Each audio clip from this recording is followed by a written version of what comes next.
Hey, how's it going, everybody? Today I'm going to be talking about James Cameron's Avatar and also talking about why I'm excited for Avatar: The Way of Water. Since I started uploading videos to YouTube, I've always had my Avatar Blu-ray front and center, kind of behind me over there. And I love Avatar. When it re-released in theaters a couple months ago, I went and saw it twice on the re-release. Thoroughly enjoyed it. That was actually, my first time seeing it in 3D. When it originally came out in the theaters, I did not catch it in 3D, so it was absolutely stunning to watch that in 3D. Cannot wait. I have my tickets for The Way of Water already.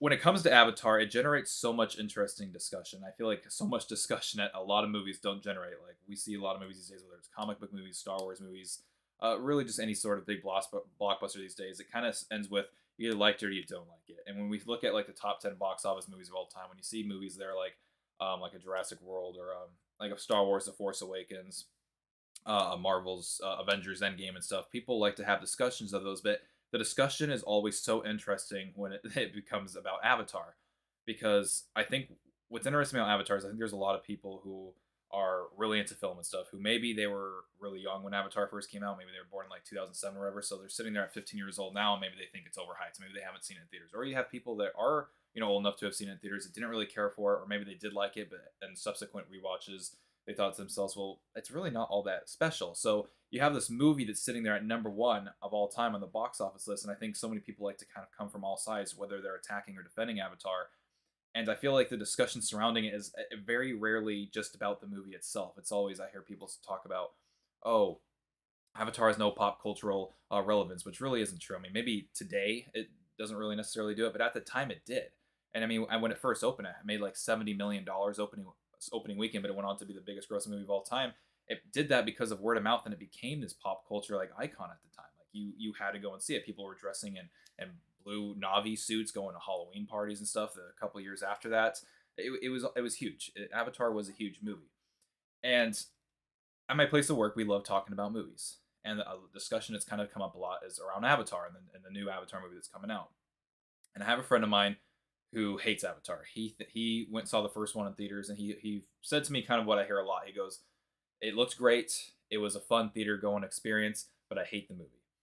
And we kind of got into this discussion recently because I told him I was like the new Avatar is going to have like 48 frames a second, and it's going to be like variable refresh rate in the theater. Like the projector is going to be able to kind of make it go from 48 to like 24 and back and forth. Which if you saw Avatar on the re-release a couple months ago, they did the same thing with the first film. Some of the action scenes where you can tell that the frame rate was a little faster. And he is such a cinephile. He's like, no, film was supposed to be at 24 frames a second.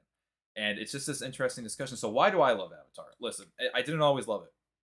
When I first saw Avatar, like I said, I saw it in just a regular theater. I didn't watch it in 3D. And I remember sitting there and like, okay, this is okay. And because I thought I saw it like a week after it released, and so I went into it with all that hype because everybody was like, it's the greatest movie ever. It's gonna blow your mind. And I remember sitting there and I was like, I never hated it, but I was like, this. It was the same thing with Black Panther. When I went and saw Black Panther in 2018, I saw that like 2 weeks after it came out, and I feel like all the hype killed it for me. So I went into Avatar and I was like, I don't understand what all the hype's about. Like it's just, I mean, it's okay, I guess. And then I would sit there and kind of, I started to say the same things, the same kind of critiques I hear a lot of other people say. Oh, it's just Pocahontas. Oh, it's just that. Which we'll come back to those critiques in a second. It wasn't until I went and got the DVD, and I was bored one day during the summer, and I was like, fine, I'll just pop the DVD in and watch it. And I found myself just mesmerized. I remember sitting down, putting the DVD in, watching it, and all of a sudden the movie was over, and I realized I hadn't even gone up and gone up and gotten a snack, made myself anything. I used the bathroom. I haven't done anything. I was just sitting here watching this movie, and then when it ended, I was like, oh, is that it? It's over? Like, and I was almost kind of sad in a way. And I was like, well, why is it that I liked it more this time? And I think it's really all about the hype. I went into it expecting what to know, or expecting, knowing what to expect. And so it didn't, I wasn't let down at that point. So with Avatar, I don't think it's necessarily this.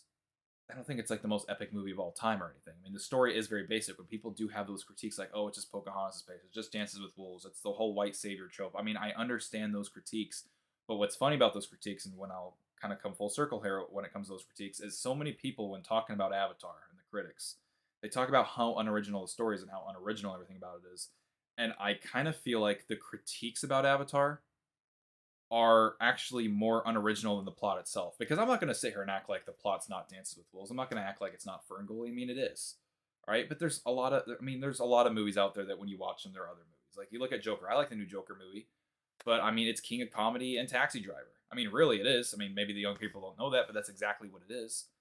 Avatar, yeah, it takes lots of inspiration from other movies, and it kind of does like its own little thing with it. But to sit there and just when it feels like it's just sitting there on the top charts, and people, it's not a Star Wars movie, it's not a Marvel movie, it's not part of the Jurassic franchise, so people they want to just crap on it. They're like, oh, how does this movie that's not even a franchise yet? Yes, there's a second one coming out, but as of right now, it's not a franchise yet. How is this one movie just so popular and people don't understand it? And so I feel like the critiques just come all over the place. And what those critiques are, Pocahontas in space, or it's this, it's that. I feel like I've never actually heard like really legitimate critiques. And I shouldn't say legitimate critiques because whatever your critique of a movie is, it's legitimate to that person. But it's always the same thing. It's just like recycled stuff over and over again that you hear everybody say to the point where the critiques of the first Avatar movie, I think, are officially more unoriginal than the movie's plot. And I think that that's funny. But what I really enjoy about Avatar, especially about when I went and saw it back in 3D a couple months ago, is the immersive experience. Because I go to the movies. This is why I go to the movies. I go to the movies to have number one a great time, right? And a great time. Like if I go and see a horror movie, I would like to be scared, all right? Or in the case of like when I went and saw Barbarian, Barbarian made me laugh. There was I think maybe one part that made me jump, and I was on the edge of my seat at times. So I really enjoyed Barbarian. When I went and saw Top Gun Maverick, which is still my favorite movie of the year, seen a bunch of times in theaters. You get your funny moments, you get really great action moments, you get really good character moments, the dialogue's awesome. It's just everything about Top Gun Maverick is like a full movie encapsulated into one. When I went and see Avatar in 3D, I'm getting everything. I'm immersed into the world. I feel like I'm there on Pandora. I like the characters. Yes, the story's generic, but it works. The emotion works. The music, when it swells up and it wants you to sort of feel an emotion, it works. And when I go to the movies or when I watch a movie, that's what I want to do. I want to be entertained. I don't mind a slow burn. I don't mind a movie that's really fast paced, but at the end of the day, I want to be entertained by a movie. And Avatar entertains the hell out of me. And so whenever I go into the theaters and they show the trailers for Avatar: The Way of Water, I'm like, I can't wait. Especially after seeing the re-release in 3D, I can only imagine what this new one's going to look like. Because in the re-release that they did of the original Avatar, they show two different scenes. Like I went and saw it twice. So one time I saw a scene where they were underwater, kind of using their version of a sign language to communicate underwater, and then I saw a second scene when I went and saw it the second time where it was a scene with like a whale or like whatever a whale is called there on Pandora, and it looks absolutely breathtaking. Just sitting there, and those are only like scenes where they only showed us like 3 minutes of footage from Avatar 2. All right, but from what I've seen, I'm just like, dude, this is incredible because we love to be immersed when we go into theaters, and that's like one thing that I think 3D was always trying to do, but it became such a little gimmick after Avatar because nobody did it the way that James Cameron was able to do it. Half the people weren't actually shooting with 3D cameras; it was all post converted into 3D. And from a lot of the stories I've heard, it was post converted so quickly that half the stuff it was just crap. I mean, you remember how many 3D movies were coming out there after Avatar, and half of them were crap. I think the last movie I saw in 3D, after Avatar for a while, is I think I saw like the second Hobbit movie, and it looked terrible in 3D. I was like, this is awful. And then I was just so soured on 3D. And then eventually, with the re-release of Avatar, I figure, you know what? If a director actually knows what he's doing, 3D can work. And with the trailers of Avatar: The Way of Water, and the scenes that I've seen when they showed some of Avatar of the Way of Water footage during the Avatar re-release, this is about to be, I think, a phenomenon.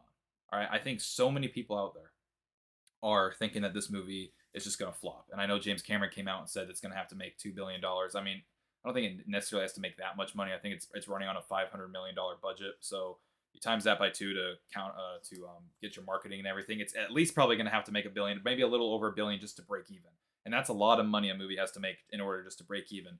But there's a lot of Avatar fans out there, and I think that's what some people I think aren't really taken into account for when it comes to Avatar and just how popular James Cameron is around the world. I mean, there's when you think of a director like James Cameron, able to make a movie like Titanic, everybody knows how Titanic's going to end, yet it becomes one of the highest grossing movies of all time. And a lot of people, their critique about that is, well, it was in theaters for so long. Well, yeah, it was in theaters for so long because people kept going and seeing it. The same thing with Top Gun Maverick. I kept hearing people say, well, it only made that much money because it was just in theaters for so long. Well, yeah, it was only in theaters that long because it kept making money. There's no theater would just sit there and keep showing a movie with all these different screens during the day if nobody's buying tickets to go see the movie. I mean, that's how the industry works. They're not going to just keep the movie in theaters if nobody's going to go see it. So I think Avatar is going to be huge. When the tickets went on sale, I had a little bit of trouble getting tickets for like the first 20 minutes. And I was finally able to get them, and that's a good sign to me because I mean, if I was able to just easily get tickets, and I mean, is this movie really going to be? Is it really going to be that big of a movie, but I think it is. I think this movie's going to make a lot of money, which the money it makes doesn't is kind of irrelevant at the end of the day because that doesn't really decide whether a movie's good or not. But I just think it's interesting whenever we talk about Avatar and pop culture, it always goes back to people just saying, "Well, nobody really cares about it, do they?" I mean, I don't know. Were people saying the same thing about Top Gun, right? I mean, 36 years later, Top Gun Maverick comes out, and everybody's like, "Do people still care about Top Gun?" And 1.3, 1.4 billion dollars later, whatever it made, and then 700 million domestically.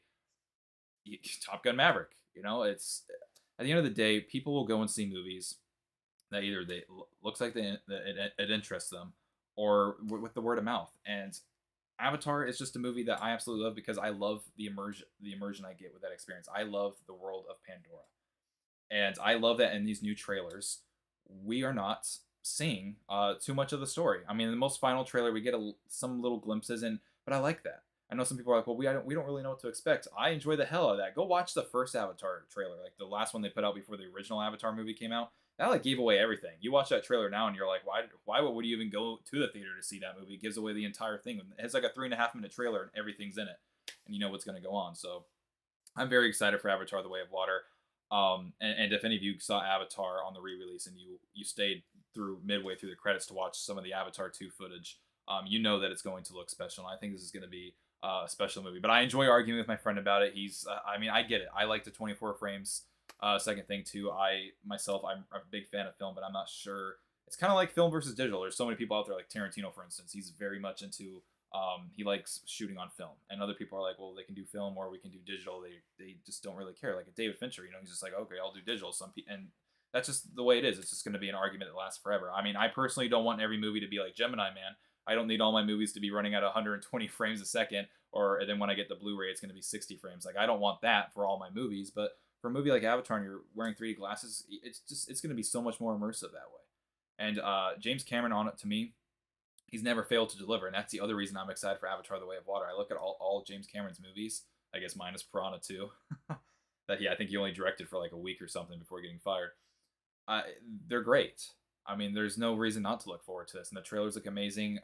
The visual elements of the movie, just the visual effects and everything, that looks so great, and it looks like such a great theater going experience, and I cannot wait for Avatar: The Way of Water. Anyway, if any of you guys kind of agree with me here or disagree with me here, leave your comments down in the comment section down below. And like always, I hope to see you back in my next video.